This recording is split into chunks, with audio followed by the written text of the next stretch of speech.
I'm Samantha Carson, 29, sitting across from my parents in an upscale Connecticut restaurant.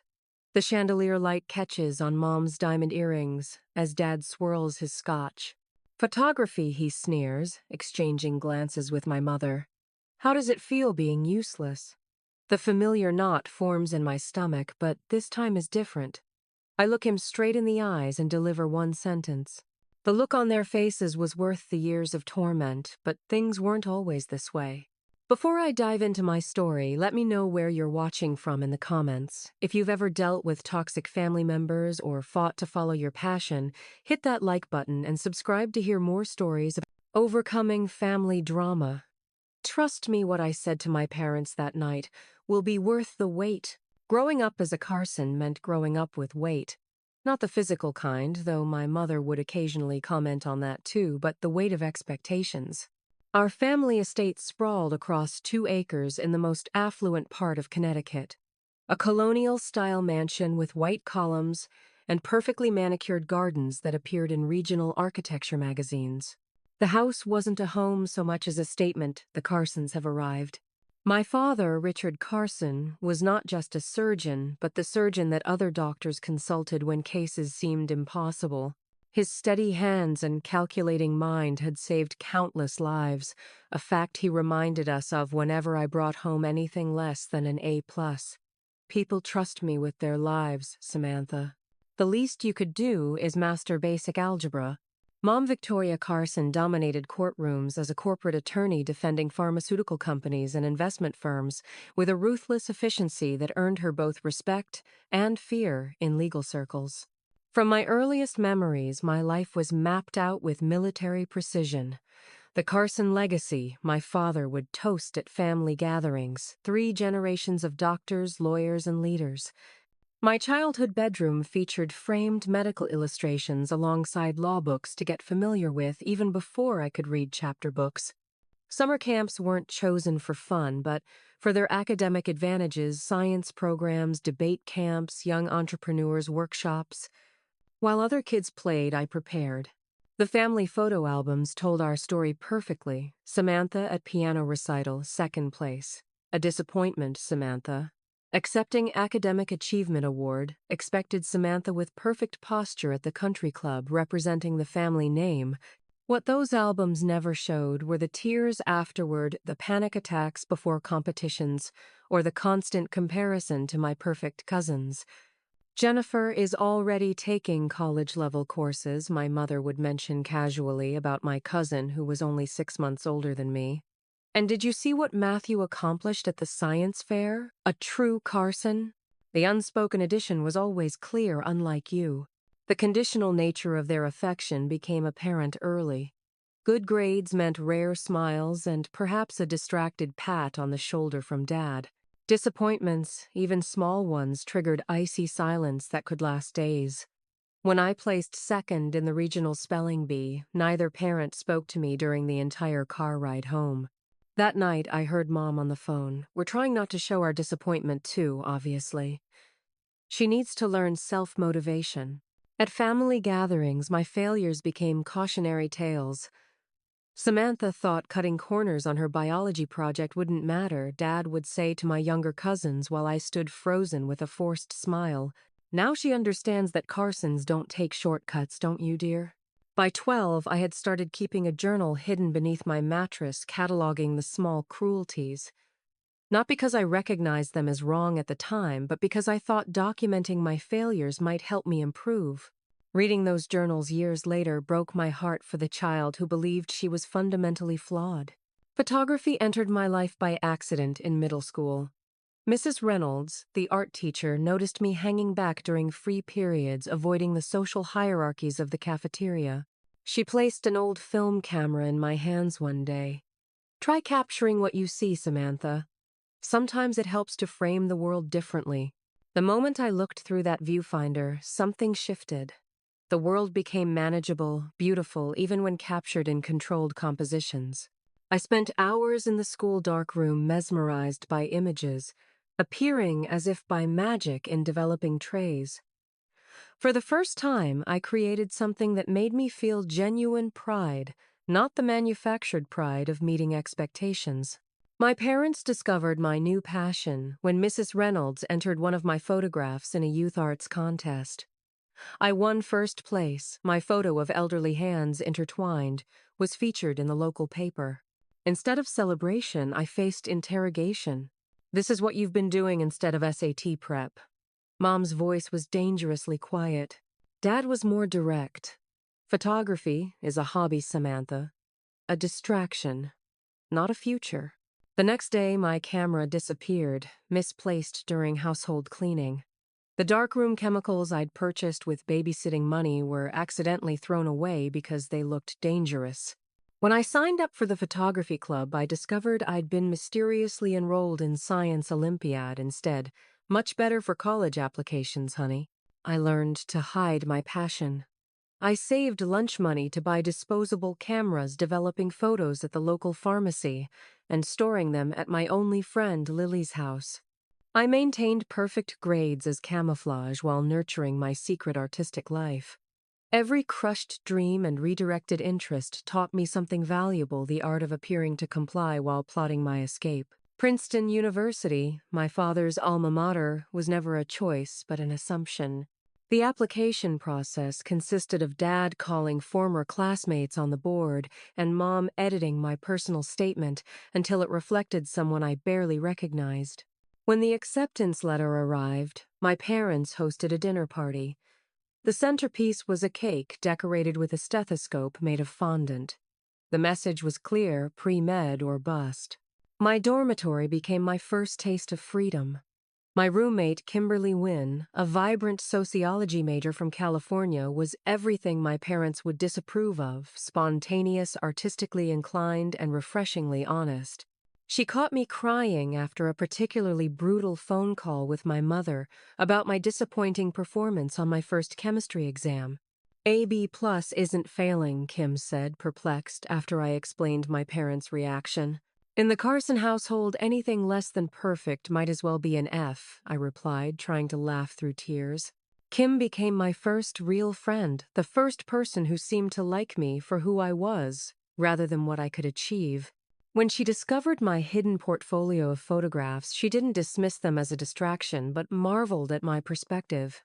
"Sam, these are incredible. You have a gift." With Kim's encouragement, I secretly registered for an introductory photography course as an elective. Professor Lauren Blackwood, a former National Geographic photographer, became the mentor I'd always craved.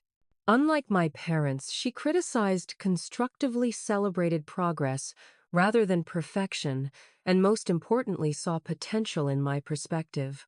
"You capture vulnerability in a way that feels respectful, not exploitative," she told me after reviewing my portrait series. "That's rare, especially in someone so young." For the first time, I excelled because I loved something, not because I feared disappointment. I began skipping biology labs to spend extra hours in the dark room, justifying it to myself that I was maintaining passing grades in my real courses while pursuing my passion on the side. My double life continued until junior year, when Professor Blackwood approached me about an opportunity that would change everything: a prestigious summer program at the International Center of Photography in New York, followed by a potential scholarship for their postgraduate program. The application required an extensive portfolio and artist statement. "You're ready for this," Samantha Lauren insisted when I hesitated. "This could be your launching pad." I worked on my application for months, selecting my strongest images and crafting an artist statement that finally felt authentically mine, not something manufactured to please others. When the acceptance email arrived, I experienced pure, untainted joy for perhaps the first time in my life. The program started in June. I would need to move to New York immediately after finals. This meant finally telling my parents about my photographic pursuits and my desire to change direction. I rehearsed the conversation for weeks, prepared counter-arguments for their inevitable objections, and even created a presentation outlining career paths in professional photography. I chose to tell them during spring break, calculating that a face-to-face conversation at home would be better than a phone call. I brought my portfolio letters of recommendation and the acceptance email as evidence of my seriousness and potential. I have something important to discuss. I began during dinner, my voice steadier than I felt. What followed wasn't just disappointment, it was calculated destruction. My father paced the dining room as I explained, his face reddening with each word. My mother remained seated, her expression moving from shock to cold fury. Absolutely not, Dad finally said. This is not open for discussion. I've already been accepted, I countered. This is a prestigious program that could lead to what, Samantha? Poverty, instability. Taking passport photos at the mall, Mom's voice dripped with disdain. The argument escalated until Dad delivered his ultimatum: either you continue on your current path or you finance everything yourself going forward. Tuition, housing expenses, all of it. I returned to campus, deflated but determined. Professor Blackwood helped me apply for emergency scholarships and loans. I accepted the program offer and began making arrangements for summer housing in New York. 3 weeks before the program was to begin, I received a devastating email. My acceptance had been revoked due to portfolio inconsistencies and concerns about originality. Confused and heartbroken, I called the program director, who awkwardly explained that they'd received information suggesting some of my work wasn't entirely my own. I was crushed, bewildered about what could have gone wrong. I buried myself in finals preparation, trying to salvage my GPA despite my emotional turmoil. When I failed my organic chemistry exam, my parents' response was swift and merciless. See what happens when you split your focus. Photography has already cost you. It was Kim who discovered the truth. Her internship in the university administration office gave her access to information I would never have found otherwise. During a coffee break, she overheard a conversation between staff members about a board member's unusual request regarding a student application. Sam, she said, her face grim, when she returned to our dorm that evening, your father called the dean. He's on the board of trustees here, and he has connections at ICP. He told them your work was derivative, and that you'd manipulated your way into Professor Blackwood's good graces. The betrayal knocked the air from my lungs. My own father had deliberately sabotaged my opportunity, had lied about my character and work to ensure I remained on his chosen path. When I confronted my parents by phone, my mother handled the call. We did what was necessary, she said calmly. Someday you'll thank us for preventing you from making a terrible mistake. How could you? I asked, my voice breaking. It was my work, my opportunity. The program rejected you because your work wasn't good enough, Samantha, she lied smoothly. Your father simply made some inquiries. If your photography had true merit, it would have withstood scrutiny. The depression that followed nearly derailed everything. I stopped attending classes, couldn't sleep, and lost weight rapidly. My pre-med grades plummeted.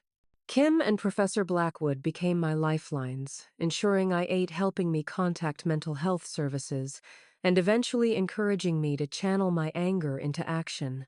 They've shown you who they are, Professor Blackwood said during one of our long talks.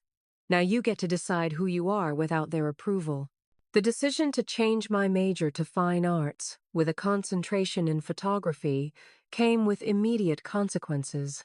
My parents cut financial support, completely forcing me to move off campus to a tiny apartment shared with 3 other students.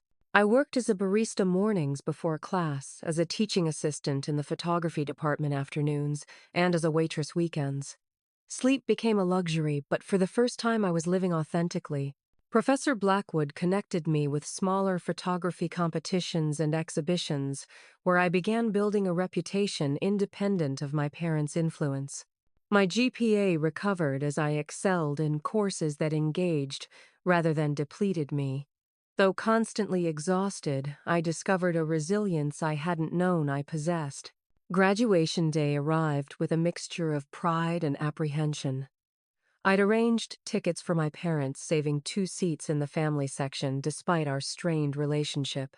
The night before the ceremony, my phone chimed with a text from my mother. Something's come up. We won't make it tomorrow. Good luck. I sat alone during the pre-ceremony breakfast where families celebrated with their graduates. Later, scrolling through social media, the reason for my parents' absence became clear. My cousin Jennifer was graduating from Columbia Law School the same day. My parents smiled proudly beside her in photos, my father's arm around her shoulders in a gesture of affection. I couldn't remember ever receiving myself. "The Carsons couldn't be prouder of our newest attorney legacy continues," read my uncle's caption. I turned off my phone and focused on the achievement they couldn't diminish. I had graduated with honors on my terms despite everything. Kimberly's family adopted me for the day, her parents treating me as their second daughter during celebrations. "We're just so impressed by your determination," Kimberly's mother told me. "You're going to do important things with your unique vision." Their genuine pride in me, someone with no blood connection or obligation, threw into sharp relief what I'd never received from my own family. Post-graduation, I secured an entry-level position at Horizon Advertising, working primarily on commercial photography for their smaller accounts. The pay barely covered my rent in a dilapidated apartment on the outskirts of Philadelphia, but it was a start in the industry. I supplemented my income with wedding photography on weekends, building my portfolio and client network methodically. I maintained minimal contact with my parents' holiday phone calls and occasional emails that remained superficial. I thought distance might bring détente if not peace. I was wrong. 3 months into my job at Horizon, my supervisor called me into his office, expression uncomfortable. "Samantha, I received a concerning call from someone claiming to be your father. He suggested we should review your work more critically, implying your portfolio might not accurately reflect your abilities." My stomach dropped. "That's absolutely not true," I managed. "My parents disapprove of my career choice and have actively tried to sabotage my opportunities in the past." My supervisor nodded slowly. "I figured it might be something like that. Your work speaks for itself, but I wanted to give you a heads up. This isn't the first call we've received."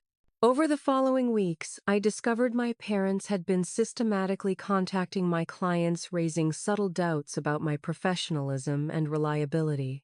A wedding client canceled abruptly, later admitting someone had called, claiming to be from my previous employer, warning about missed deadlines and quality issues, none of which were true. The sabotage nearly cost me everything I'd built. In desperation, I changed my professional name to Sam Carson, removing photos of myself from my website and social media to make it harder for my parents to track my clients. I worked twice as hard to rebuild my reputation, staying late every night to exceed expectations, volunteering for challenging assignments others avoided. The near loss of my career became a catalyst. If I remained small and struggling, my parents won. The only path forward was undeniable success, success so significant it couldn't be undermined by whispers and insinuations. I wasn't just working for a paycheck anymore. I was fighting for my right to exist outside their definition of me. The turning point in my career came unexpectedly. Horizon's biggest client, Nature Pure Cosmetics, requested a last-minute reshoot when their contracted photographer fell ill. As the only team member available over the holiday weekend, I stepped in despite having minimal experience with large commercial campaigns. Rather than mimicking the conventional beauty advertising approach, I created a series featuring raw, intimate portraits of diverse models in natural settings, their imperfections visible and celebrated. The client initially balked at the departure from glossy perfection, but ultimately embraced the authentic aesthetic as their new brand direction. The Nature Pure campaign won 3 industry awards and was featured in Advertising Age as revolutionary beauty marketing. My promotion to senior photographer followed along with a substantial raise that allowed me to move to a safer neighborhood and establish a small home studio. My success caught the attention of industry publications. A profile in Photography Forward magazine described me as a refreshing voice, bringing authenticity to commercial work.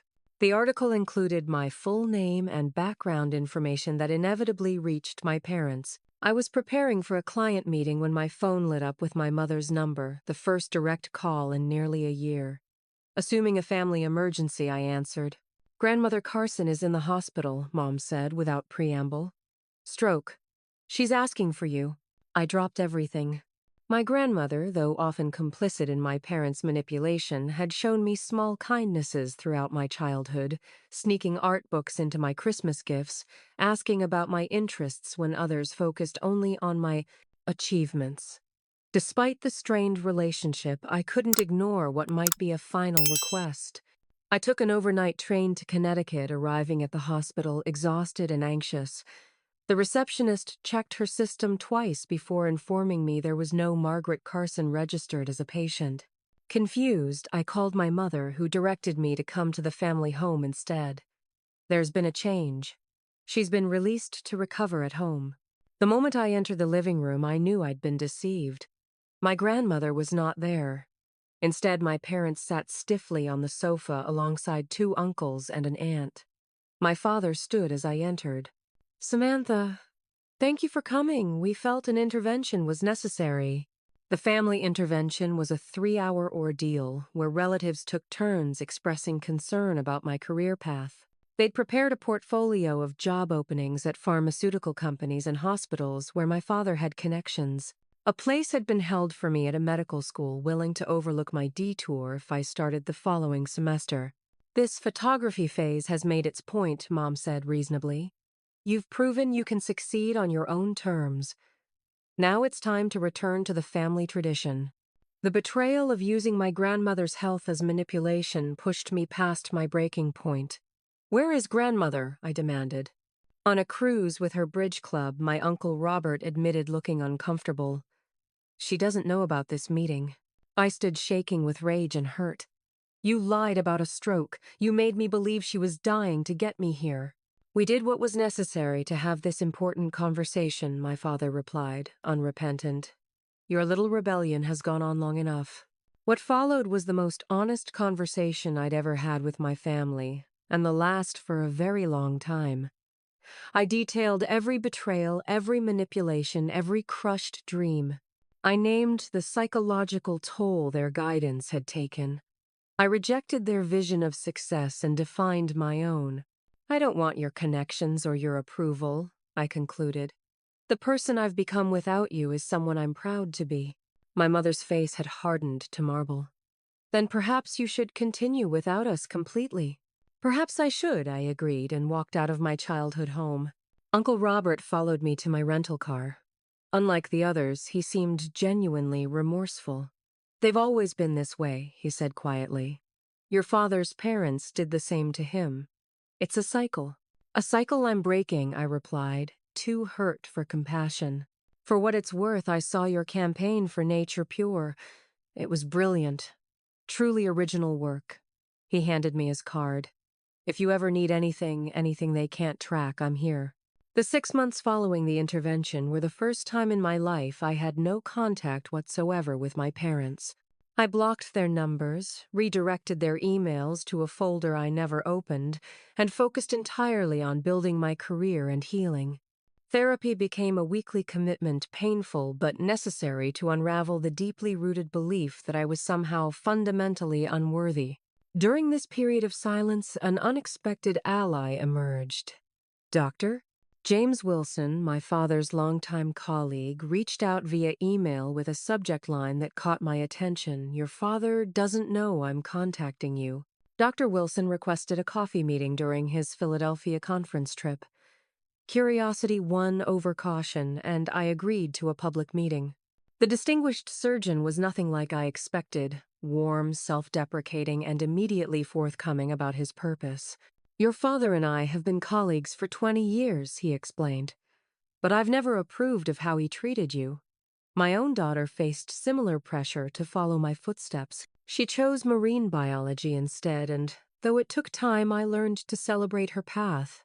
He shared insights into my father's psychology, his own domineering father, the constant pressure to maintain appearances, the defining of worth through achievement and status. This context didn't excuse my parents' behavior, but helped me understand its origins. "Richard lives in terror of losing status," Dr. Wilson explained. "Your choices reflect on him in his mind, and he can't separate your identity from his own. It's dysfunctional, but it comes from his own damaged past." Dr. Wilson became an unexpected mentor and surrogate father figure, checking in regularly and offering genuine interest in my work and well-being. His own journey to accepting his daughter's different path gave me hope that perhaps someday reconciliation might be possible, though I was no longer willing to sacrifice my authenticity to make it happen. The email from Visage magazine arrived on an ordinary Tuesday, so unexpected I initially thought it was spam. The prestigious publication was planning a special issue on American identity and wanted to commission me for a photographic essay based on my distinctive style of intimate portraiture. The assignment would take me across 5 states, photographing diverse families and communities to capture the evolving definition of American belonging. The budget was generous, the creative freedom unprecedented, and the exposure career-changing. I accepted immediately, taking a 3-month leave from Horizon with their blessing and encouragement. The Visage project became the most fulfilling work of my career to that point. I traveled from urban centers to rural communities, capturing intimate moments of family life across different cultures and economic circumstances. The common threads of love, struggle, and resilience created a powerful narrative about shared humanity, despite superficial differences. When the issue was published, my work occupied 26 pages of the magazine. The editor's note specifically praised my extraordinary empathy and uncompromising authenticity qualities I'd developed precisely because of not, despite my painful past. The project won the National Photography Association's Feature of the Year and opened doors I hadn't dared dream about. Financial success followed artistic recognition. The magazine exposure led to commissions from major publications and advertising clients willing to pay premium rates for my distinctive approach. Within a year, I had purchased a small but stylish apartment in a converted factory building, complete with space for a professional studio. The gallery exhibition of my American Identity series was scheduled at the Hoffman Gallery, a well-respected Philadelphia art space. I sent no invitation to my parents, having maintained our mutual silence for over a year at that point. The opening night exceeded expectations, with art critics from several publications in attendance, and red-soled dots appearing beside many prints before evening's end. I was discussing printing techniques with a collector when a familiar voice cut through the ambient gallery chatter. My mother's practiced social laugh, the one reserved for country club gatherings and charity fundraisers. I turned to find both parents working the room as if they'd organized the event themselves. "We're so proud of Samantha," my mother was telling the gallery owner. "We always encouraged her artistic expression, even when others suggested more conventional paths." My father, dapper in a bespoke suit, was examining one of my photographs with a connoisseur's affected stance. Her talent was evident from childhood. We have quite the collection of her early works at home. The absolute audacity left me speechless. They moved through my achievement like colonial powers claiming territory, rewriting our history to cast themselves as supportive patrons rather than active saboteurs. When they finally approached me, champagne flutes in hand, their smiles never reached their eyes. "Congratulations, darling," Mom air kissed near both cheeks. "The Carson creative legacy continues, after all." I maintained composure through the public interaction, aware that scenes would only damage my professional reputation.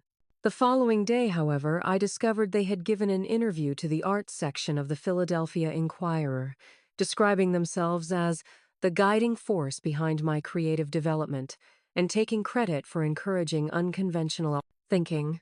The article featured a family photograph from my high school graduation, the same day my father had called my artistic pursuits a waste of potential. The cognitive dissonance was staggering. Their attempt to co-opt my success coincided with another significant change in my life. At a charity photography auction, I met Ryan Bennett, a composer who created scores for independent films. Our connection was immediate, not just chemistry but mutual recognition. He too had defied family expectations to pursue his passion, walking away from the family construction business to study music, despite his father's disapproval. "They didn't speak to me for 2 years," he admitted during our first date. Now they brag about their composer son to anyone who listen, but only because my work was featured in a film that won at Sundance. With Ryan, I experienced a relationship built on mutual respect and genuine interest rather than conditional approval. We understood each other's scars without having to explain them. For the first time, I could fully relax with another person knowing my worth wasn't tied to achievement or compliance. As Ryan and I grew closer, my parents escalated their campaign to reinsert themselves into my life and to control my narrative. They began appearing at industry events where my work was featured, introducing themselves to my colleagues and clients as my support system. They sent elaborate gifts to my workplace, creating awkward situations that required explanation. When these tactics didn't achieve the desired effect, they shifted to more destructive approaches. My mother contacted Ryan's parents, introducing herself and suggesting a dinner to discuss the children's future. She implied I had struggled with emotional instability during college, a complete fabrication meant to raise concerns about our relationship. The final straw came when they appeared unannounced at the apartment Ryan and I had recently moved into together. My mother clutched a housewarming gift, an expensive crystal vase, while my father insisted they were just in the neighborhood. Once inside, they began a subtle but methodical inspection of our home and relationship. Mom commented on the temporary feel of our furnishings, while Dad questioned Ryan extensively about his financial planning and career prospects. When they left, they extended dinner invitations with thinly veiled obligations attached. "We need to set boundaries," Ryan said after they left. "Clear, non-negotiable ones." That evening, I drafted an email outlining exactly what form our relationship could take going forward. Scheduled visits with advance notice. No surprise appearances. No contact with my clients or colleagues, and no misrepresenting our history. The response was predictably defensive, portraying me as unreasonable and ungrateful for their attempts to reconcile. Rather than engage in further negotiation, I simply enforced the boundaries I'd established. Emails that violated my terms went unanswered. Calls were directed to voicemail. Gifts were returned with polite but firm notes. It was exhausting but necessary maintenance of the life I'd built. The call about my grandfather's passing came from Uncle Robert, not my parents. William Carson, my father's father, had died peacefully in his sleep at 84. Despite our limited relationship, he had been as demanding of my father as my father was of me. Proper respect dictated my presence at the funeral. The Carson family mausoleum welcomed another occupant with all the pomp and circumstance befitting a family that valued appearance above all else. I stood at the periphery of the gathering, accepting condolences from distant relatives who looked at me with curiosity. The family rebel who had somehow succeeded despite defying tradition. My parents maintained formal politeness, treating me more like a business associate than a daughter. The tension was palpable but contained beneath layers of social propriety. After all, appearances mattered above all else. The real drama began 3 days later at the reading of the will. As the family gathered in the wood-paneled office of Wallace Stevens, the Carson family attorney for 4 decades, I took a seat in the back corner, expecting nothing but a brief obligation to fulfill. Wallace adjusted his reading glasses and proceeded through standard bequests, charitable donations, distributions of personal items, the family home left to my father. Then he cleared his throat and looked directly at me. "To my granddaughter, Samantha Carson, I leave the sum of $2 million from my personal investment portfolio, along with my collection of photographic works by Ansel Adams, Henri Cartier-Bresson, and Dorothea Lange." The silence that followed was absolute. My father's face flushed crimson while my mother's perfectly manicured nails dug into the leather armrest of her chair. "There must be some mistake," my father finally said. My father discussed his intentions with me extensively. Wallace removed his glasses. "There is no mistake, Richard. William amended his will 18 months ago. I have his explicit instructions recorded and notarized." What followed was a scene of barely controlled chaos. My father demanded private meetings my mother made. Veiled comments about mental capacity and various relatives shifted allegiances minute by minute, calculating how this unexpected distribution affected their interests. Uncle Robert found me as I was leaving. "He was proud of you," he said quietly. "He never said it to your face, not his style, but he followed your career closely. Said you had true Carson determination, just pointed in your own direction." The inheritance became a new battleground. Before I'd even processed the emotional impact of this posthumous validation, my parents launched a multi-pronged attack to control the funds.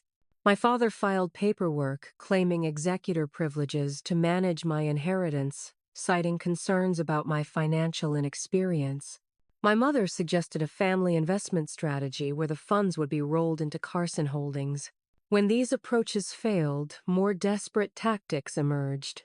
While reviewing documents with my newly hired financial advisor, we discovered irregularities, paperwork filed with signatures that didn't match my handwriting, attempting to redirect portions of the inheritance to family accounts I had no knowledge of.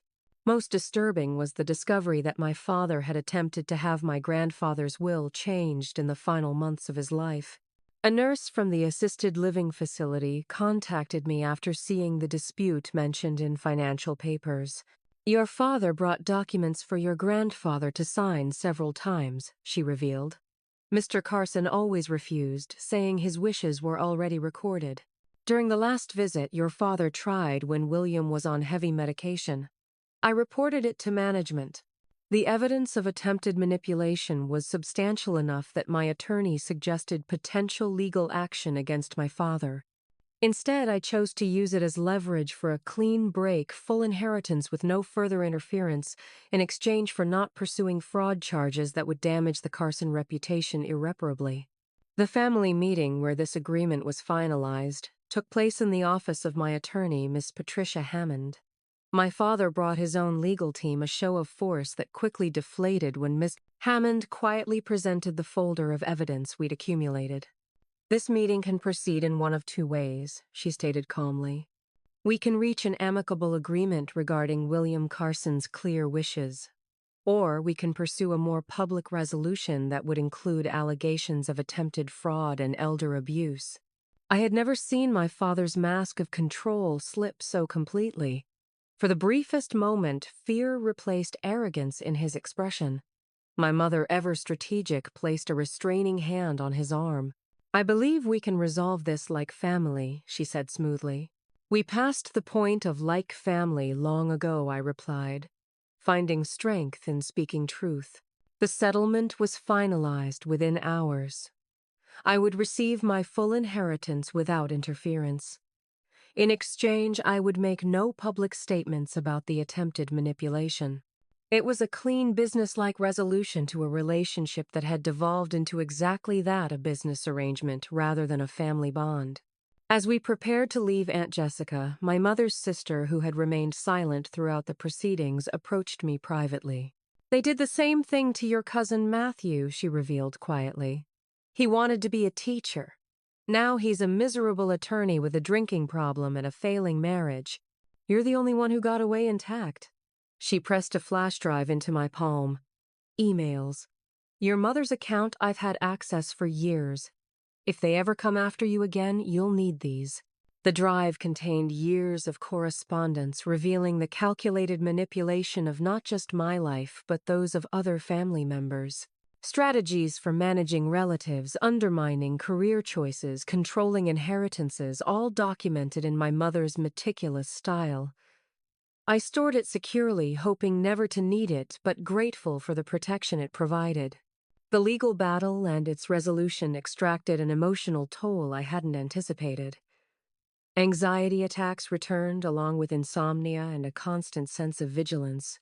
Ryan suggested therapy might help process the complex emotions of both receiving my grandfather's validation and confronting my parents' betrayal. Dr. Melissa Winters specialized in family trauma and provided a framework for understanding my experience. "What you're describing is financial abuse and coercive control," she explained during our sessions. "Your parents are experiencing a narcissistic injury. Their power and narrative have been challenged successfully. Through therapy, I began to process the deeper wounds, not just anger at specific incidents of sabotage, but grief for the parental love and support I had never received and would never experience. I mourned the family I had wished for while accepting the reality of the family I actually had. Ryan remained steadfast through the process, never pushing for faster healing or simplified emotions. "Take whatever time you need," he would say. "I'm not going anywhere." His patience and understanding were constant reminders of what healthy love looked like, something I was still learning to recognize and accept. The inheritance provided something I'd never experienced: true financial freedom without conditions. After setting aside portions for retirement, emergency funds, and taxes, I focused on a project that had been forming in my mind for years, but had seemed impossibly ambitious without funding. Family Constructs would be a photographic documentary and interview series exploring how family structures shape identity across cultures. The project would require extensive travel, multiple languages, and a small production team, all now within reach, without corporate sponsorship or editorial constraints. I assembled a team including a cultural anthropologist, a videographer, and several local fixers in each region we would visit. Over 18 months, we documented families in 12 countries, exploring how different models of family, from nuclear to extended, traditional to chosen, influenced individual development and social structures. The work was both cathartic and illuminating. I interviewed people who had grown up in supportive environments and those who had experienced family trauma. I documented the creation of chosen families among marginalized communities and the complex dynamics of intergenerational households. Each story helped contextualize my own experience within the broader human struggle for belonging and authenticity. As the project progressed, I found myself building a chosen family of my own. My team became close-knit through shared experiences and challenges. Ryan and I established traditions and rhythms that felt more like family than anything I'd experienced growing up. Professor Blackwood remained a mentor now, more friend than teacher. Dr. Wilson and his wife included us in holiday gatherings, providing the parental warmth my biological parents had withheld. My connection with Kimberly deepened despite geographic distance. She was pursuing doctoral studies in California, but remained a constant presence through weekly video calls and care packages that arrived at oddly perfect moments. "You're stuck with me for life, Carson," she would joke. "I've invested too much time in your emotional development to start over with someone new." When a major publisher approached me about turning Family Constructs into a coffee table book with accompanying essays, the project evolved into something even more significant than I had envisioned. The book launch would coincide with a traveling exhibition at major galleries in New York, London, and Tokyo. What I hadn't anticipated was my parents' response to news of the project, which had been featured in several arts and culture publications. After nearly a year of silence following the inheritance dispute, my mother sent a carefully worded email expressing interest in reconnecting and supporting this important work. The email struck a conciliatory tone that might have seemed genuine to someone who hadn't experienced decades of manipulation. "We've been reflecting on our relationship and recognize that we've made mistakes. Your success has made us proud, and we would like to be part of your life again on whatever terms you find comfortable." I discussed the overture with Dr. Winters in therapy.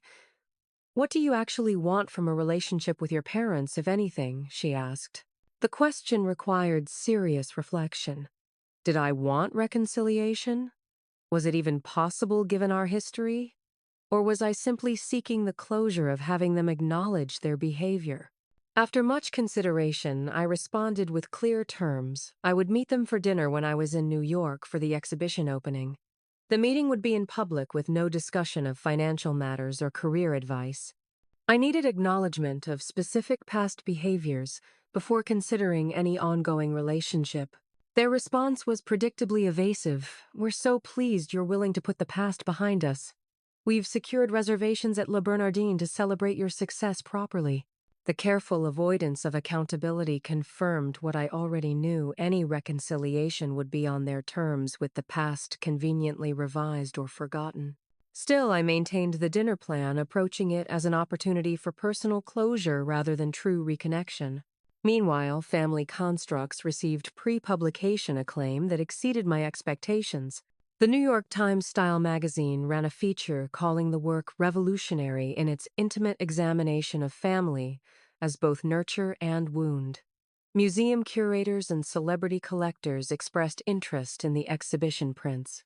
The success brought a new confidence that fortified me against my parents' potential tactics. I was no longer the vulnerable young photographer desperate for validation. I had created work of significance entirely on my own terms, built genuine relationships based on mutual respect, and established financial independence they couldn't threaten. When Ryan proposed during a weekend trip to the Berkshires, the timing felt perfect, a commitment to the family we were creating together based on choice rather than obligation. The vintage emerald ring had belonged to his grandmother, a woman who had supported his musical ambitions when others hadn't. "She would have adored you," he said as he slipped it onto my finger. Strong-willed women with artistic souls were her favorite people. We decided on a small wedding the following spring. Close friends and chosen family, only in the sculpture garden of the Philadelphia Museum of Art. The planning process became a joy rather than a stress, each decision reflecting our values rather than external expectations.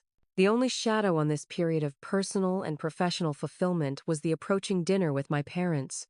As the date grew closer, anxiety dreams returned, familiar scenarios of public humiliation and undermined achievements. Ryan offered to accompany me, but this was a conversation I needed to have independently, a final step in claiming my autonomy. The exhibition opening at the Friedman Gallery was a triumph beyond my expectations. Art critics, photographers I had admired for years, and collectors filled the space, engaging deeply with the work. The museum had already acquired 2 prints for their permanent collection, and the publisher reported pre-orders far exceeding projections. In the midst of this success, I spotted my parents working the room as if they were hosting the event. My mother wore an expertly chosen outfit that indicated artistic sophistication without trying too hard. My father shook hands with the gallery owner, his posture suggesting close acquaintance. I overheard snippets as I moved through the crowd. We always encouraged her unique perspective, and the Carson family has a long history of supporting the arts. The narrative being constructed bore no resemblance to reality, but was delivered with such confidence that no one would question it. The rehearsal dinner was scheduled for the following evening. As I prepared to face my parents alone, I reminded myself that I was meeting them from a position of strength, not vulnerability. Whatever narrative they attempted to construct, I knew my own truth, and for the first time, that was enough. The reservation at Le Bernardin represented exactly the kind of place my parents valued: exclusive, expensive, and impressive to mention in conversation. The maitre d' led me to a corner table where they were already seated, my father examining the wine list with studied concentration while my mother adjusted her statement necklace to catch the light properly. "Samantha, darling." My mother rose for the obligatory air kisses. "You look well. Success agrees with you." My father stood briefly gesturing to the chair across from them. "The Bordeaux here is exceptional. I've taken the liberty of ordering the 2009. I settled into my seat, observing them with the detached interest of a photographer studying subjects. They had aged since our last encounter, my father's hair now completely silver, my mother's cosmetic procedures more evident, but their bearing remained unchanged. Power control and appearance still defined their existence. The initial conversation remained superficial observations about the restaurant, comments on the exhibition space, questions about my travel schedule that required no meaningful disclosure. The practiced social script of the Carson family played out exactly as it had at countless dinner parties and charity functions throughout my childhood. It wasn't until the main course arrived that my mother steered toward more significant territory. "We've been following your career with interest," she said, slicing her duck breast with precision. "This documentary project shows real maturity. Your early work was promising, but lacked the sophistication we're seeing now. The book pre-orders are impressive," my father added. "Your publisher mentioned the first printing sold out already. That's unusually strong for a photography book." I took a sip of water. How would you know what my publisher mentioned? A nearly imperceptible glance passed between them. We may have reached out to express our parental pride, my mother responded smoothly. They were quite receptive to our interest. The familiar pattern emerged instantly insertion into my professional life, claiming proximity to my success, establishing connections they could potentially leverage or weaponize. Nothing had changed except their tactics, which had become more subtle with my increased public recognition. I was clear about my boundaries, I said quietly. Contacting my professional connections without my knowledge violates those boundaries. My father dismissed this with a wave. Families support each other, Samantha. That's what we're trying to do. Support looks like respect for autonomy, I countered. Something I've never experienced from either of you. The veneer of pleasantry thinned. My mother's smile remained fixed, but her eyes hardened. We've always wanted what's best for you. If our methods seemed harsh, it was because we recognized potential you couldn't see in yourself. The conversation I had hoped might include some acknowledgement of past wrongs was instead following the familiar pattern of justification and revision. I decided to address the immediate concern rather than relitigate the past. I understand you've been contacting Ryan's family as well. My father, at least, had the grace to look momentarily uncomfortable. My mother showed no such compunction. We simply wanted to get to know the family our daughter is marrying into. That's perfectly normal parental behavior. Normal parents don't suggest their daughter has mental health issues to her fiancé's parents, I replied, keeping my voice level despite the anger rising within me. Normal parents don't attempt to investigate her therapy records. Normal parents don't try to sabotage her wedding venue arrangements. Their momentary silence confirmed what I had suspected, but hadn't been able to prove they had indeed gone further than I knew. The wedding coordinator had mentioned strange calls questioning our deposit and requesting changes to arrangements but couldn't identify the caller. "You're being dramatic," my mother finally said. "We were simply trying to ensure everything was appropriate for a Carson family event. The venue you've chosen is charming but hardly suitable for the social connections our family maintains." "It's not a Carson family event," I replied. "It's my wedding to Ryan. A celebration with people who genuinely care about our happiness." My father's expression darkened. "After everything we've done for you, what exactly have you done for me?" The question emerged more forcefully than I intended. "Sabotaged my education, undermined my career, lied about my grandmother's health to manipulate me, attempted to redirect my inheritance. Which of these actions should I be grateful for?" The pretense of civility evaporated completely. My father leaned forward, voice low but intense. "You have no idea the sacrifices we've made, the connections we've leveraged, the financial security we provided. You've spent your life playing with cameras while benefiting from privileges you take for granted. Privileges with conditions I corrected. Love with terms and conditions isn't love at all." My mother's carefully maintained composure slipped. "And this self-indulgent photography career, how fulfilling will that be when you're struggling to maintain relevance in an industry that discards people the moment they're no longer trendy? How will your precious artistic integrity pay for retirement or medical emergencies?"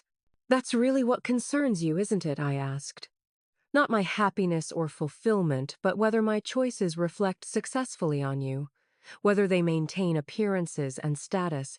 My father's face flushed with anger. "You've had every advantage, every opportunity, and you've thrown it away to take pictures. Tell me, Samantha, how does it feel being useless, contributing nothing of real value while playing at being an artist?" The restaurant's ambient noise seemed to fade as the question hung between us. Years of similar comments flashed through my mind, the consistent undermining, the deliberate diminishing of my work and worth, the relentless message that I would never be enough. I placed my napkin beside my plate and looked directly into my father's eyes. "My last exhibition sold out completely. My book has a waiting list of 40,000 pre-orders. The advance for my next project is more than you made in your best year as a surgeon. I don't just take pictures, Dad. I create work that moves people, that helps them see the world differently.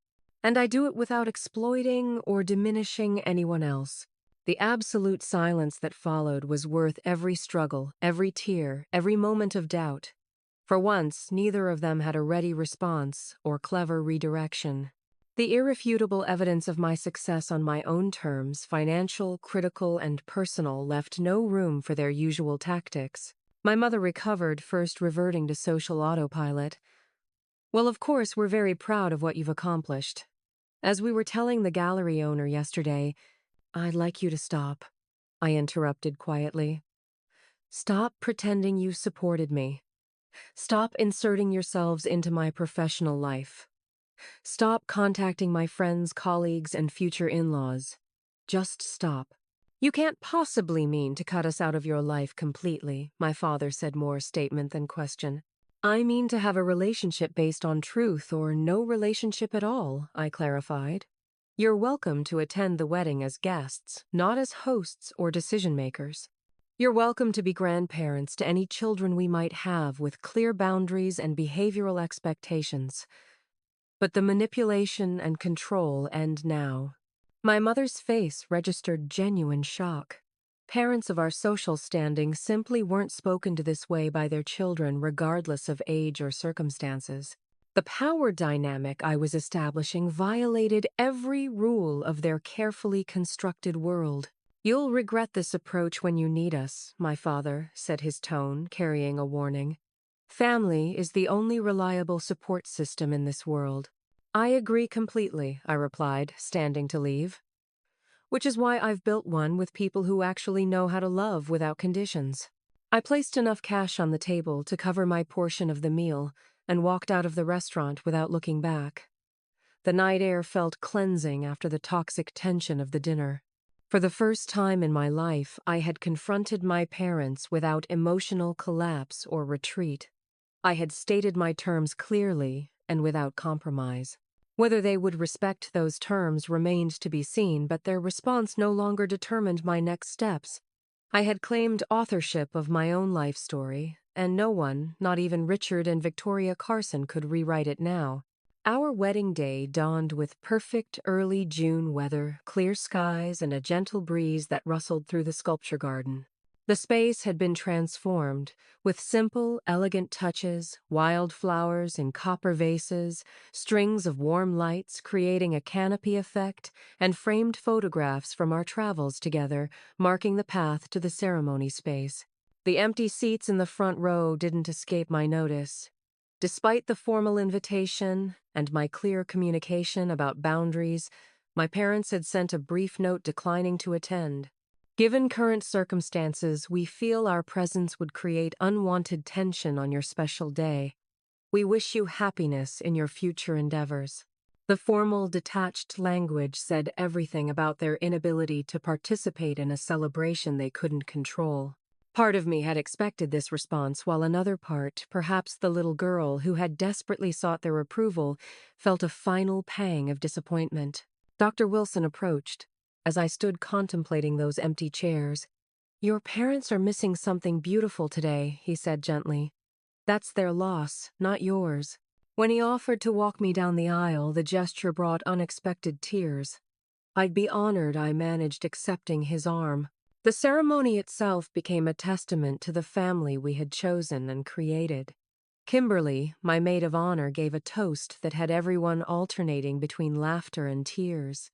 Ryan's composition, written specifically for our first dance, expressed in music what words often couldn't capture about our journey together. Professor Blackwood, now retired, but still my most trusted mentor, presented us with a vintage camera she had restored the same model as the first one she had placed in my teenage hands. "To continue capturing your shared story," her card read. As we danced under the stars with our chosen family surrounding us, I realized something profound. The absence of my parents didn't diminish the day. Their empty seats represented not a lack but a choice. My choice to prioritize authentic connection over obligation to build relationships based on mutual respect rather than control. The months following our wedding brought new professional opportunities.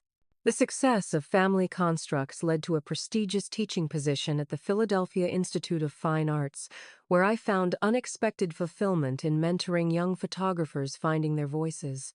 My commercial work became more selective but remained lucrative, allowing me to fund personal projects without financial pressure. Meanwhile, my parents' carefully constructed world began showing cracks. Through the inevitable social connections of a small elite circle, I heard that my father's practice was struggling. Several high-profile patients had left after hearing about his behavior through mutual acquaintances. My mother's law firm had begun an ethics investigation regarding client communications, though the details remained private. The timing suggested a connection to our inheritance dispute. Extended family members who had previously maintained polite distance began reaching out. Cousins I had barely spoken to in years sent tentative messages expressing admiration for my work and suggesting coffee meetings. Uncle Robert became a regular visitor, bringing family news, and occasionally expressing regret for his years of silent complicity in my parents' behavior. "They're isolated now," he told me during one visit. "The social circle they valued so highly has begun to shift away from them. Your success makes their narrative about you impossible to maintain, and people have started questioning other aspects of the image they've presented." I felt complex emotions about their situation, not satisfaction exactly, but a sense that natural consequences were finally manifesting after years of manipulation. Their power had always depended on others believing their carefully crafted image. Once that credibility cracked, the foundation of their influence crumbled quickly. 6 months after our wedding, an unexpected letter arrived handwritten on my mother's personalized stationery rather than typed and formal. The contents were brief but unprecedented. I find myself reflecting on moments I regret. The ballet recital when you were 9, you loved dancing, but we dismissed it as frivolous. Your high school photography exhibit we refused to attend. Moments where different choices might have led to a different relationship. I don't expect forgiveness, but wanted to acknowledge these regrets. No grand apology, no complete accountability, but a small crack in the perfect facade, perhaps the most authenticity my mother was capable of offering. I didn't respond immediately, taking time to process this limited but meaningful acknowledgement with Dr. Winters in therapy. "Healing doesn't require reconciliation," she reminded me. "You can acknowledge the significance of this step without changing your boundaries." My response was equally brief. "Thank you for sharing these reflections. I appreciate the acknowledgement." As Ryan and I began discussing starting a family of our own, the question of my parents' potential role became more pressing. How would we navigate grandparent relationships while maintaining necessary boundaries? How could we protect our children from the dynamics that had damaged me while still allowing family connections? The answer emerged gradually through continued therapy and honest conversations with Ryan. We would establish clear, consistent boundaries based on observed behavior rather than promises or obligations. My parents could be part of our children's lives if they demonstrated respect for our parenting choices and refrained from manipulation or undermining. The relationship would be evaluated continuously based on actions, not intentions, or social expectations. I created a photo series exploring these themes of family legacy, forgiveness, and boundaries.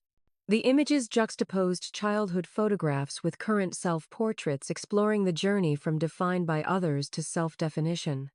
The final image showed my hands holding a blank picture frame representing the future I was now free to create. When the series was exhibited, I sent my parents an invitation without expectation. They didn't attend, but my father sent a brief email afterward. "Saw your new work online. Powerful images. You've created something meaningful on your own terms." This simple acknowledgement, perhaps the closest thing to validation I would ever receive from him, felt like the closing of a circle.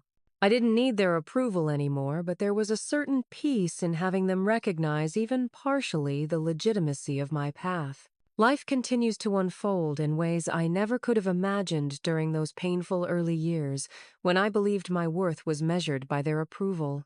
My work reaches people I'll never meet, creates conversations I'll never hear, and perhaps helps others recognize and break free from similar dynamics in their own lives. The family Ryan and I are building rests on a foundation of genuine support, honest communication, and the freedom to evolve individually while growing together. The painful legacy of my upbringing hasn't disappeared, completely certain, Triggers still activate old insecurities, but these moments have become less frequent and less powerful. Perhaps the most important lesson I've learned is that family isn't defined by blood or obligation, but by choice and action. The people who celebrate your authentic self, who support your growth even when it takes you in unexpected directions, who love without conditions or expectations, these are your true family, regardless of biology or legal ties. So when people ask about my parents, as they inevitably do when hearing my last name or learning about my background, I no longer feel shame or the need to construct elaborate explanations. I simply say, we have a complicated relationship, but I've found my people. Because ultimately, that's what matters, finding your people and becoming fully yourself. What's your story? Have you ever had to stand up to family members who didn't support your dreams? Did you find a chosen family that gave you the support your biological one couldn't? Share your experiences in the comments below. Don't forget to like this video if my story resonated with you. Subscribe for more real-life journeys, and share with anyone who might need to hear that they're not alone in creating boundaries with difficult family members. Thank you for listening to my story, and remember, sometimes the family we choose becomes more important than the family we're born into.